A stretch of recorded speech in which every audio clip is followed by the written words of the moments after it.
Hello and welcome to this week's edition of Africa 360. I'm your host, Kwangu Liwewe.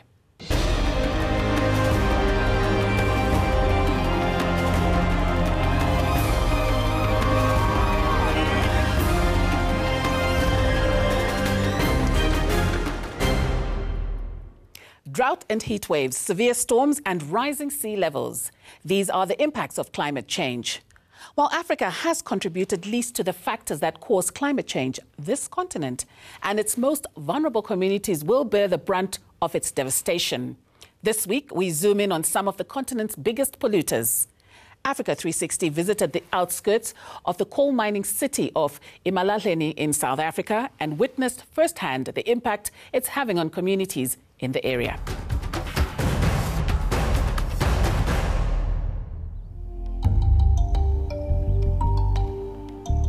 The township of M&S sits on the northern outskirts of Emalahleni. There are no amenities, no water, no electricity. Black coal dust hangs heavy in the air. A road separates this community from the open-cast coal mine. M&S Township was established in the 1940s to provide labor for the burgeoning mining industry. But it wasn't long before employers opted for cheap labor from across the border, leaving M&S with a legacy of unemployment and ill health. People here are very sick. People are forsaken. This place is not right. The children are sick. The children are dirty. The place is full of dust, and it goes into the children.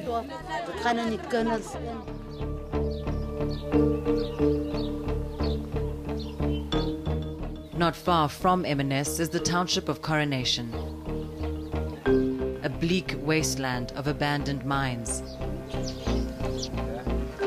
Years after their closure, coal in shafts deep underground continues to burn, weakening the ground and creating sinkholes. We are standing on top of a discard dump, and what we are looking at is brownish. It looks very normal, like it is soil. But in real terms, it looks normal, but underneath there's fire. I'm just going to demonstrate to you. With this stick, when you dip it here, you will see what actually happens. It's starting burning already. So when you step, whether you are wearing a shoe or whatsoever, your shoe will remain underneath, your legs will get burnt. This is the normal life of the community of Coronation. There are no fences to keep people out, and nowhere for children to play after school. The majority of burn victims are children. At another abandoned mine, sinkholes extend deep underground. The heat from them is intense. It is estimated that there is roughly 860 hectares of abandoned mining land in Emalahleni, unsafe, unchecked, discharging CO2 into the Earth's atmosphere. The first thing, the City Council has to actually apply the requirements of the law. The law says such an area must be fenced and it must be monitored. And it must be rehabilitated to its original state. In response, one coal operator in the area says they will rehabilitate the land by late next year. The water supply in the area has not been spared the impact of mining. White foam covers the water in surrounding areas like Vosman, Kwaguqa and Hlalanikahle. The smell of sulfur fills the air. Acid mine drainage seeps into the soil and runs into rivers where children play and cows graze. A cruel irony persists in these townships. Mining companies produce the very item that provides power to millions of homes across South Africa. But here, residents must dig through discard dumps for inferior coal to cook and warm their homes. But this coal is dangerous for one's health, containing unsafe amounts of toxic metals.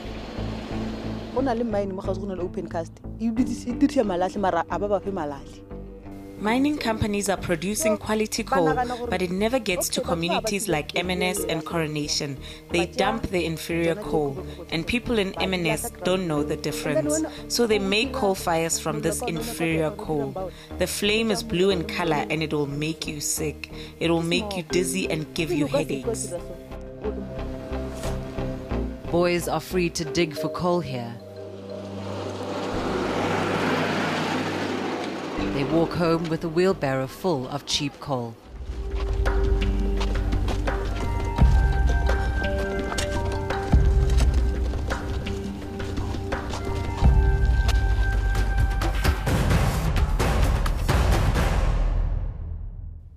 Coal is South Africa's primary energy source, meeting more than 90% of the country's needs. It's a cheaper source of electricity and more affordable than any other renewable source. However, due to its negative environmental impact, it's clear we shouldn't be living with it. But can we afford to live without it? Well, joining me now from our Pretoria studios is Musa Mabuza, who is the Deputy Director General of South Africa's Department of Mineral Resources. And here in our Johannesburg studios, we're joined by Faria Adam from 350africa.org and Matthew Slavane from the Mining Affected Communities United in Action. Thanks very much for joining us. Mr. Deputy Director General, I'll start with you. My team recently visited the Witbank, where they saw firsthand devastation caused by coal mining in that area. Just tell us, why is coal so vital to South Africa's economy at the expense of such communities? We have been mining coal for many decades in the past. It was not until 1991, for the first time in South Africa, that environmental legislation was introduced. There is indeed a lot that we have inherited from the past.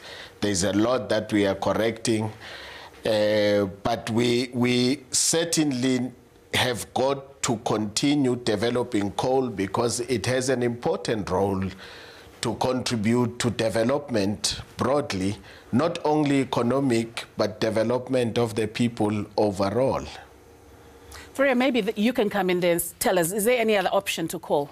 Most definitely. I mean, I think the world is screaming out renewable energy, and we're saying we have, in South Africa, we have enough wind and sun to actually have a very robust renewable energy sector. And we don't need coal. I think that also what we're not saying often is that coal is something that's going to run out. So it's not something that's there for the rest of our lives, but sun and wind will be there. And we can develop a very robust manufacturing sector in that, we're using renewable energy. Matthews? Yeah, the first thing that one ought to do is to actually extend an invitation to DDG Mabuza to come and visit Witbank. Probably spend a week in and around the communities of Emalahleni to experience and let us see if coal does contribute to development or it contributes to, it leads to life extinction, because it basically destroys the ecosystem, and our community members are dying on a daily basis as a result of the escalated extraction of coal. Now, I know you're an activist, yes, and you're somebody who's actually there on the ground. Yes. Have you had any deliberations with the Department of Mineral Resources? We have tried for many, many years. The response is not good. What is the response? Up until today, if you communicate with, to start with, if you try to communicate with the Department Regional Office, which is located in Emalahleni, they are almost not available to respond to communities whenever we ask to have meetings with them. It is not only my community or my organizations, but several communities within the province that are actually affected by the mining activities, especially coal mining activities, who are tempted to actually raise their concerns about what is actually happening with the department. That office is absolutely not available to can actually respond to such challenges. Mr. Mabuza, before we go to the break, yes, could you just quickly respond to his accusations that your department is not communicating with them and not helping them at all? The department and government broadly is available always to the people of South Africa. I will make my contacts available to the gentleman, and we will take him up on the offer so that we can visit eMalahleni and we can engage collectively and find endurable solutions. Okay, Mr. Mabuza, we'll come back to that point after the break. We do need to take a short break now. So after the break, we'll continue with our discussion on climate change, particularly looking at coal mining in South Africa. Do stay with us. If we stopped mining coal today, what would happen to South Africa, to Africa, and to the world?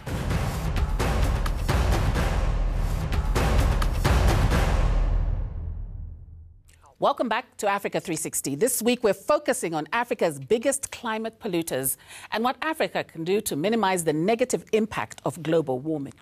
Well, now joining me is the Deputy Director of Mineral Resources, Mr. Musa Mabuza. You were making a point before the break about how the whole world is so dependent on coal.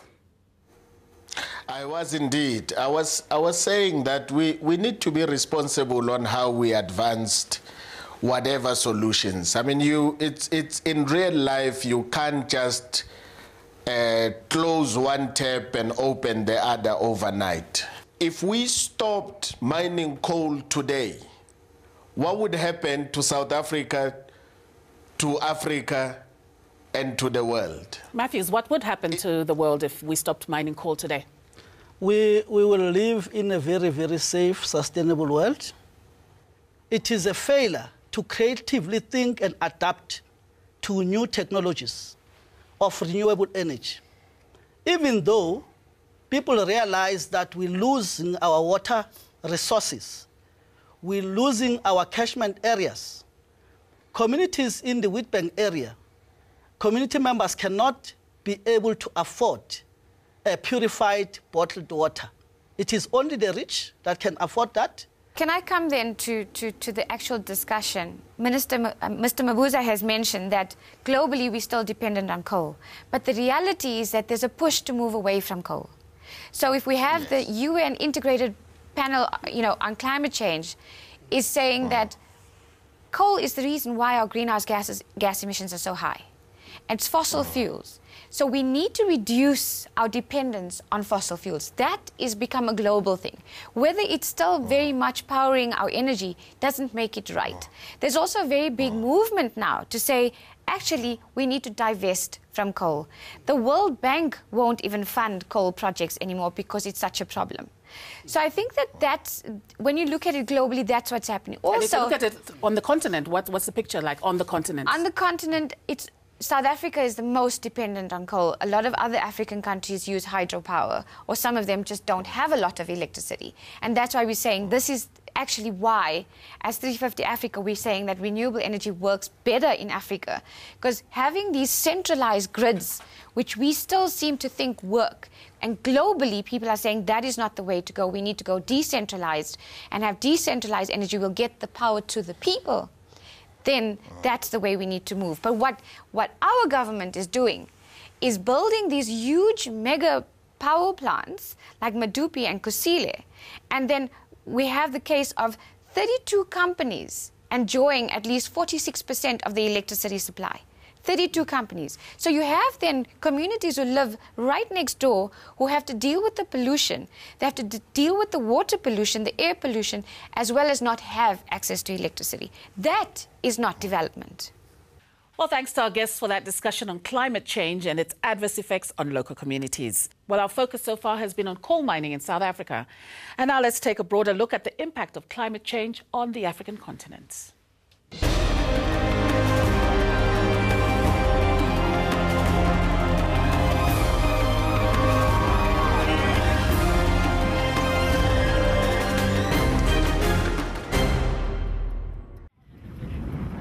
Africa is fast becoming the most exposed region in the world to the impact of climate change.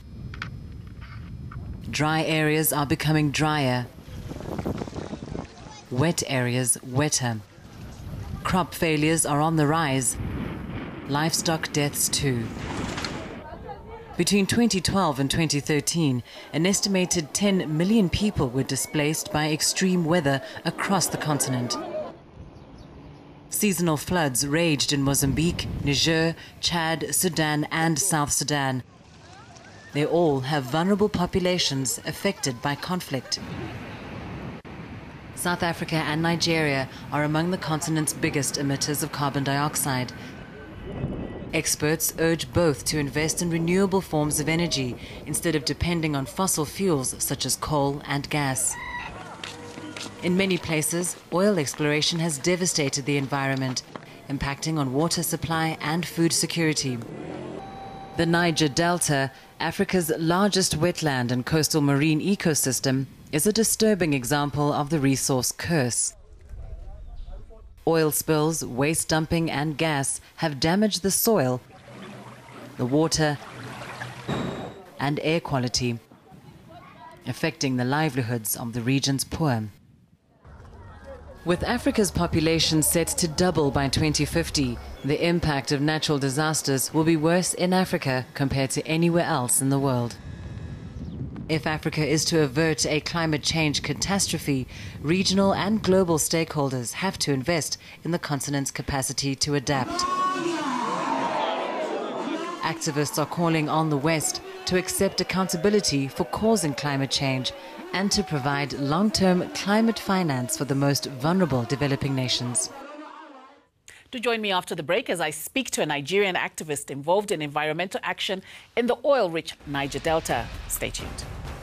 Oil has brought, rather than blessing, it has brought to Nigeria a curse.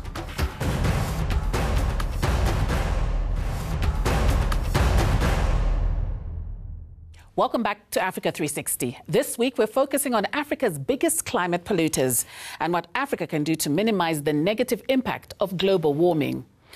Ferio Adam of 350africa.org, she's still with us, and we want to get a continental perspective from you, Ferio. How is the continent faring when it comes to devastation? It's actually very bad. I mean, I think that when we talk about climate change in South Africa, we often think it's something in the future. But if we look at the continent, we see the effects already and the impacts already. So we have levels of flooding that have increased. We have drought, for example, in the northwest of Kenya, which has been 12, 15 years now, where it's actually forced people away from where they were living and, as farmers, and their cattle has died. So it's actually something that we have to deal with right now. But the longer that governments are taking in terms of finding a decision or finding a solution, the harder it is going to be to deal with it. How do you gauge the political goodwill when it comes to tackling issues such as climate change on the continent? It's not great. I mean, it's very slow. Globally, we've been saying at these climate change meetings that actually Africa is going to be hardest hit. And just because of the lack of development and infrastructure that we have, it's going to hit us harder, and the poorer communities even harder. So we don't have a mechanism to keep us safe in terms of dealing with the impacts. But these negotiations have been going on for 20 years without much of a focus on Africa itself. But there is this Green Climate Fund that was set up as a mechanism by the UN to see developed countries, giving developing countries some money to deal with climate change. How's that one faring? Not very well. I mean, since they've proposed the climate fund, there's been very, very little money in it. There's supposed to be 100 billion per year. At the moment, I think there's just about $10 billion that have been committed. And even then, it's still in, I will commit, there's no money in the bank itself as such. Why are they reluctant to put money in the bank, so to speak? Well, I think that there's just not enough political will. Generally, there's not enough pressure from the ground to say, listen, actually you need to respond to climate change. And I think that is a concern and a problem. So there's those kind of things where everybody's waiting for someone else to move and no one's actually doing anything. And finally, you've said a lot about governments and political will. What about the citizen? Are they playing any role in dealing with climate change? I think that it's a growing movement. And what we've seen over the last couple of weeks and over the last couple of years is that there's a growing climate movement. And this one-day meeting in New York was really testament to that, where you had 400,000 people on the streets in New York. But you also had 2,500 events globally, in over 135 countries. And in Africa, we saw events in South Africa, Nigeria, Ghana, Senegal, DRC, Burundi, Kenya, Egypt. So very much on the ground, people are saying, listen, we are living the impacts. And I think governments are going to have to start listening as this movement grows. Vera, thank you very much for shedding more light on this. Well, now joining me via Skype is Godwin Ojo, who is the Programs Director for Environmental Rights Action in Nigeria. For close to 2 decades, he has been involved in environmental action in the Niger Delta communities. Godwin, thank you so much for joining us. Now, Nigeria's oil industry has been beset with controversy and is often described as both a blessing and a curse. Just give us the environmental perspective on what oil really means for Nigeria.